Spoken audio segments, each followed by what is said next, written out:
A bank opens on a Monday morning. The guards are at their posts. The vault is locked.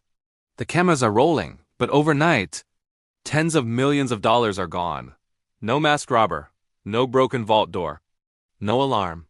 According to the bank's own records, the money wasn't stolen. It was approved, authorized, and sent out legally. The problem? The people who ordered those transfers didn't work at the bank at all. Today, on Obscured Crimes, we're exposing how millions were stolen without ever robbing the bank. And the scariest part? These same techniques could be used against your company.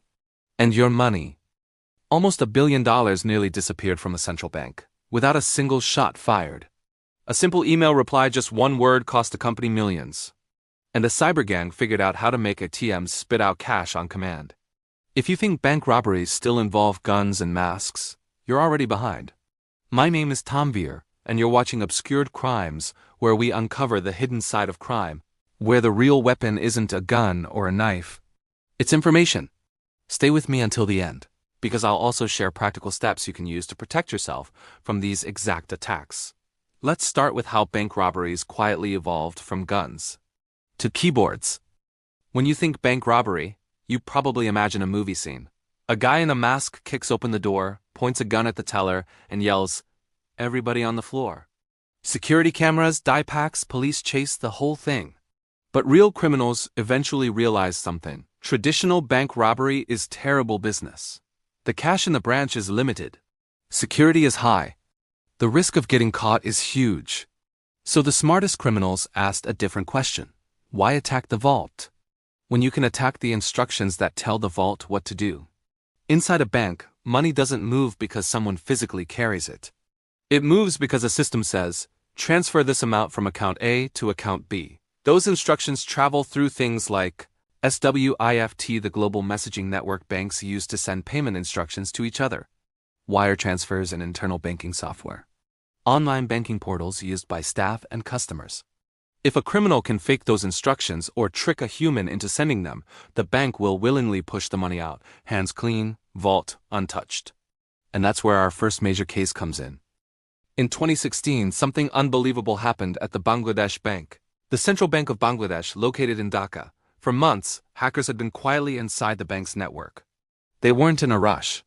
They were watching, learning, which computers handled international transfers, how swift messages were created and sent, what a normal transaction looked like. Their goal? Not to break into the vault, but to speak the bank's language well enough that the bank's own systems would trust them. One night, when the timing was right, the attackers made their move. Using the bank's own SWIFT terminal, they sent a series of messages to the Federal Reserve Bank of New York, where Bangladesh held a US dollar account. These messages looked completely normal on the surface. Please transfer X million dollars from our account to this bank in the Philippines. Please send Y million to this account in Sri Lanka. In total, they tried to move nearly $1 billion US. So what stopped them? A combination of chance and a typo. Some requests were flagged because the name of a recipient organization had a spelling error. Others triggered internal checks. But not all of them. By the time the dust settled, around $81 million had successfully left Bangladesh Bank's account and landed in accounts in the Philippines. From there, the money moved fast, through casinos, through shell companies, through multiple accounts designed to break the trail. Within days, most of it was effectively gone. No guns, no hostages, no dramatic vault break-in. Just access to the right computer, knowledge of how SWIFT worked, and instructions that looked absolutely legitimate. The system did exactly what it was designed to do. It trusted authenticated instructions. And that's the core idea. If you can impersonate a trusted actor inside the financial system, you don't steal money. You ask for it, and the system politely gives it to you. But you don't always even need to hack a bank's internal network. Sometimes all it takes is a single convincing email. Imagine you work in the finance department of a large company in the US. You handle vendor payments, salaries, invoices, nothing glamorous, but a lot of responsibility.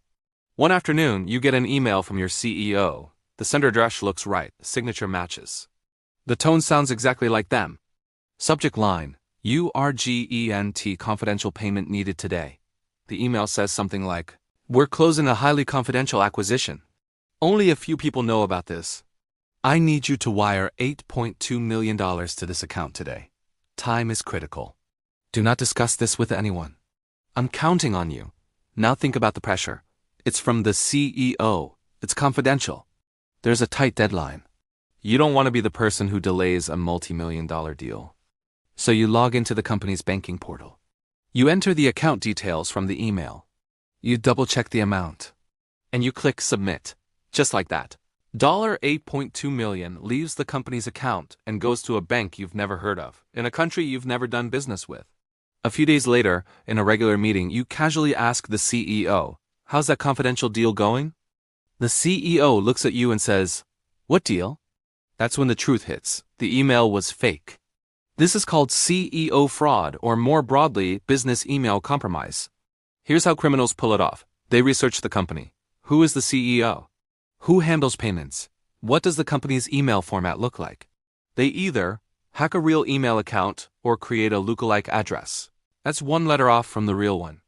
They mimic the CEO's writing style, use the same signature, and craft a message that combines urgency, secrecy, authority. They provide new bank details for a so-called confidential deal, knowing that the employee feels too pressured or intimidated to question it.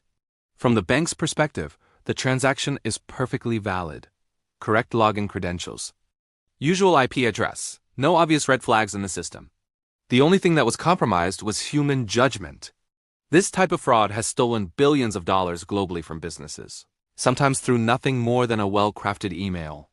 If you've made it this far in the video, take a second to like this episode of Obscured Crimes. It really helps the channel reach more people who need to know how these crimes work. Because the next case is even more surreal, a gang that made ATMs spit out cash with no card at all. Our next story involves a group known as the Carbanak or Ananak gang, one of the most notorious cybercrime groups to ever target banks directly. Their approach was patient, strategic, and terrifyingly effective. Here's what they did. First, they went after bank employees, not the bank's core systems directly.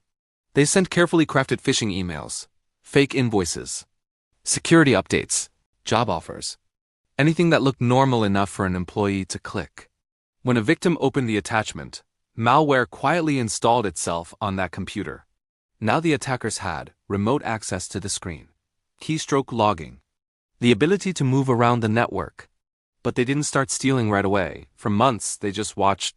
They observed which software controlled transaction approvals, which staff could create or authorize transfers, how ATM networks were managed. They were essentially studying the bank like an insider. Once they understood how the bank operated, they began to act like the bank. In some cases, they created fake accounts, increased balances on existing accounts, then quickly withdrew the extra money. In other cases, the attack was more dramatic. They would program specific ATMs to start dispensing cash at a precise time. At that time, a money mule would simply walk up to the ATM, sometimes without even inserting a card, and the machine would start spitting out cash. Imagine walking past an ATM in a quiet neighborhood, and suddenly it starts dumping money into someone's hands. No card inserted, no PIN entered, no account accessed in the usual way.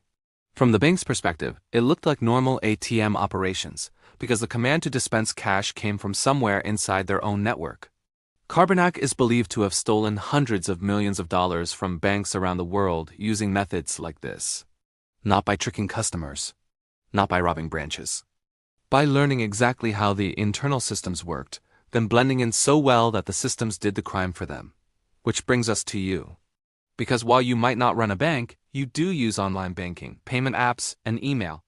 So how do you protect yourself in a world where money can disappear with just a few clicks? Let's talk about defense. Whether you're an individual, a small business owner, or someone working in finance, these principles apply to you.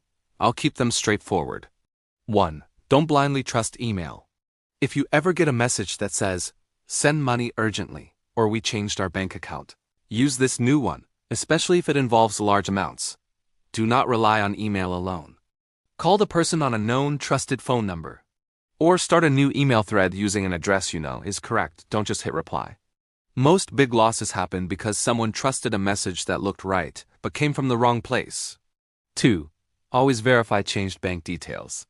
If a vendor, supplier, or contractor says, Hey, we've updated our bank account. Please send future payments here. That's a huge red flag. Confirm using a phone number from their official website, not from the email. Or verify through a secure portal you already use with them. A lot of CEO fraud and invoice fraud happens exactly like this. 3. Turn on two-factor authentication, 2FA. 4. Online banking, email, cloud storage, social media. Anywhere you can enable 2FA or OTPs, do it. If someone steals your password, they still need that second factor, like a code on your phone, to get in. It won't stop every attack, but it makes things much harder for criminals. 4. Avoid banking on public Wi-Fi, that free WR port or coffee shop, not the place to log into your bank. Use your mobile data or a trusted secure network. Public networks are easier for attackers to snoop on.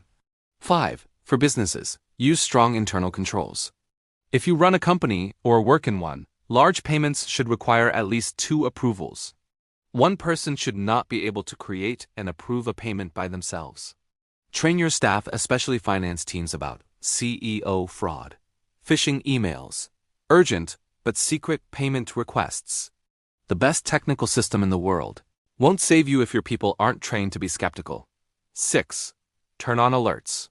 Most banks let you enable alerts for logins, transfers, large transactions. Turn those on. If something looks off, call your bank immediately. The sooner you react, the better your chances of stopping or reversing it. These might sound like small steps, but modern digital theft often starts with something as simple as a single click on the wrong email.